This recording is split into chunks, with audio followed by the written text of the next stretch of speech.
Hello everyone. So in this video we'll discuss about what is a law of tort, what are its essential ingredients, and what are the landmark judgments with respect to the same.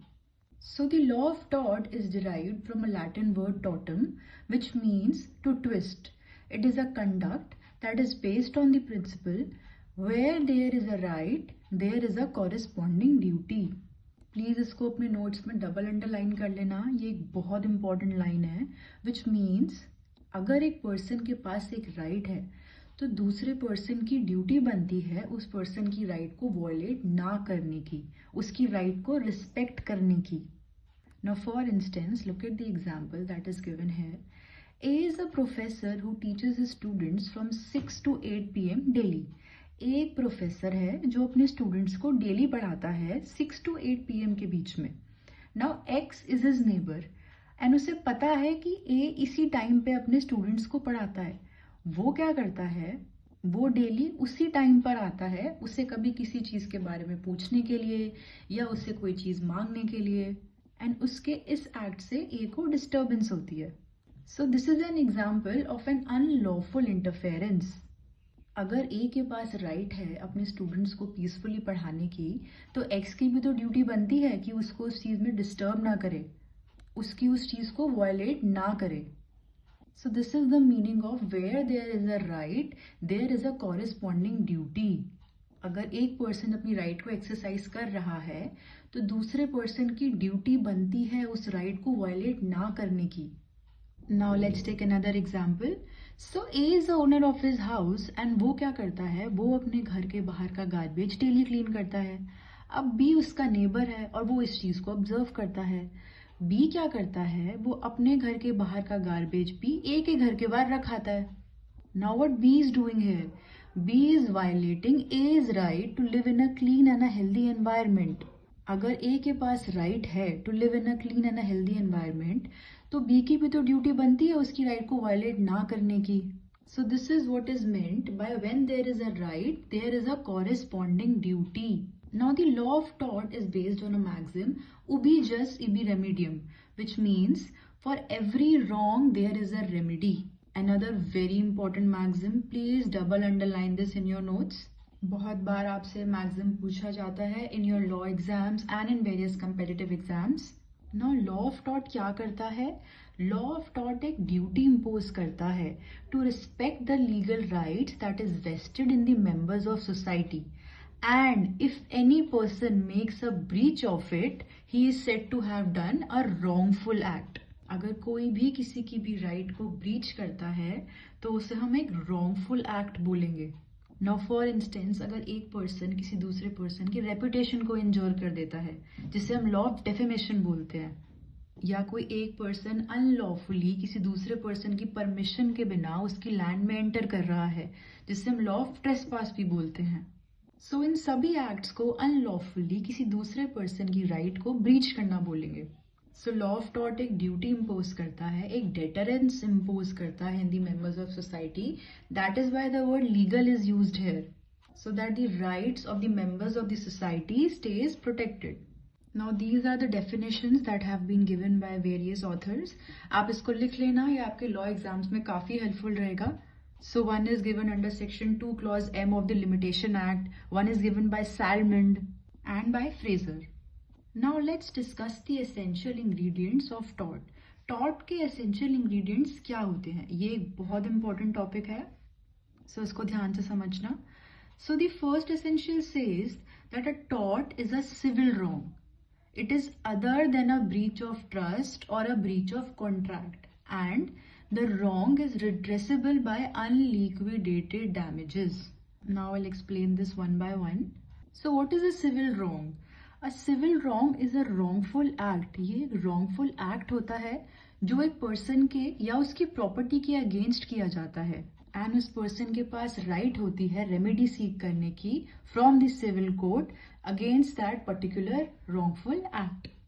So a civil wrong is any wrongful act that causes harm to a person or their property for which a person has a right to seek remedy in a civil court. Now let's understand the meaning of what is a breach of trust and a breach of contract. So breach of trust क्या होता है? अगर कोई एक person किसी दूसरे person को अपनी प्रॉपर्टी ट्रस्ट के तौर पे देता है, उसे एंट्रस्ट करता है ताकि वो उसे संभाल के रखे, बट अगर वो अदर पर्सन क्या करता है, उसे खो देता है, उसे बेच देता है, तो इसे हम ब्रीच ऑफ ट्रस्ट बोलते हैं। और ब्रीच ऑफ कॉन्ट्रैक्ट क्या होता है? अगर दो लोगों के बीच में कॉन्ट्रैक्ट हुआ है एंड बाद में दूसरा पर्सन मना कर देता है उस काम को करने से, तो it is the non performance of a duty undertaken by a party to contract. उसने मना कर दिया बाद में उस काम को करने से, तो उसे हम ब्रीच ऑफ कॉन्ट्रैक्ट बोलेंगे।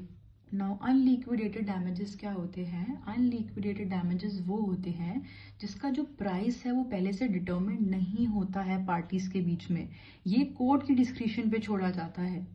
Any compensation that is not previously determined and is left to the discretion of the court. So these are the three major essentials of a law of tort. Now, in order to constitute a tort, it is essential that the following conditions must be satisfied.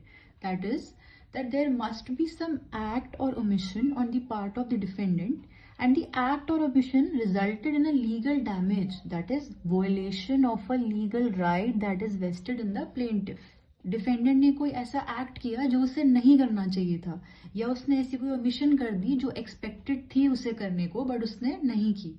Now, for instance, X commits an act of trespass, B publishes a defamatory statement against C, Y wrongfully detains Z.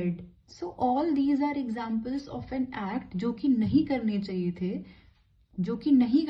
थे defendant को, but फिर भी उसने किया plaintiff के against. Now let's understand the meaning of omission. Now, for example, there is a park and MCD fails to put a proper fencing around it. Now a child comes and he eats a fruit of a poisonous tree and he dies.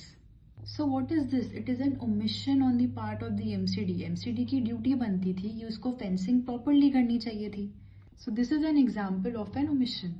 Now the next important essential is that there has to be some legal damage.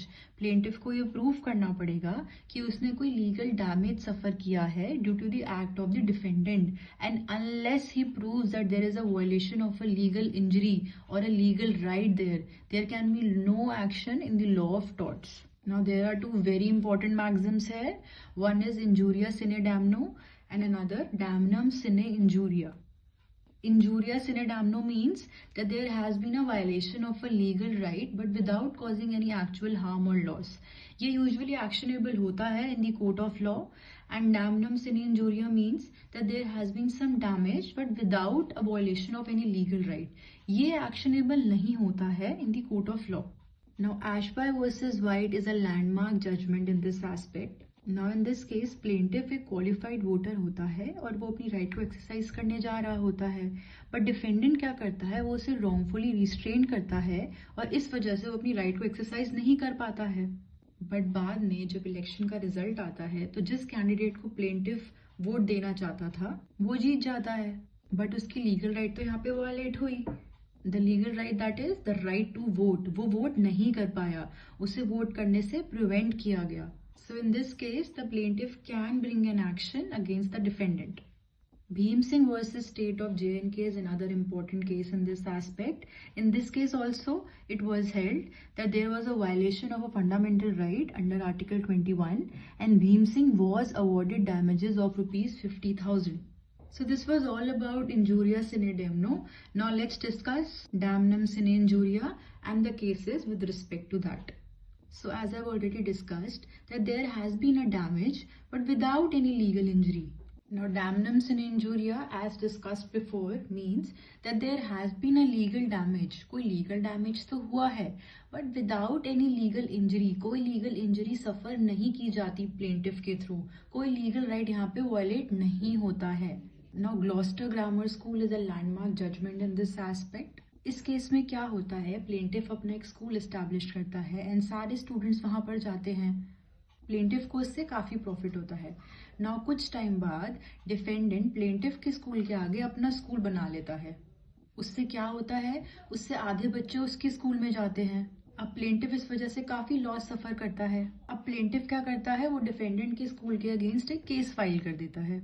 इस case में court कहता है कि plaintiff के पास कोई remedy नहीं है क्योंकि उसकी कोई लीगल राइट यहाँ पे वॉयलेट नहीं हो रही है. वो कोई लीगल हार्म यहाँ पे सफ़र नहीं कर रहा है, ये तो एक मेयर लॉस हुआ उसको, और इन चीज़ों में आप केसेस फाइल नहीं कर सकते। Now this is another landmark judgment in this aspect. इस केस में क्या होता है, डिफेंडेंट एक फिल्म रिलीज करता है और प्लेंटिव उसको स्यू कर देता है फॉर परमानेंट इंजंक्शन, सेइंग कि उस फिल्म की वजह से उसकी रिलीजियस फीलिंग्स हर्ट हो रही हैं। इस केस में कोर्ट कहता है कि रिलीजियस फीलिंग्स को हम एज अ टॉर्ट रिकॉग्नाइज नहीं करते, रिलीजियस फीलिंग्स को हम लीगल रॉन्ग नहीं मानेंगे। It was held that hurt to religious feelings is not recognized as a legal wrong, since there is no violation of a legal right, and the request for injunction was rejected. So this was all about the law of tort and the essential ingredients of the same. In addition to this, I also post notes on various law subjects on my Instagram also. So do check that out. I hope that will be helpful to you, and all the best.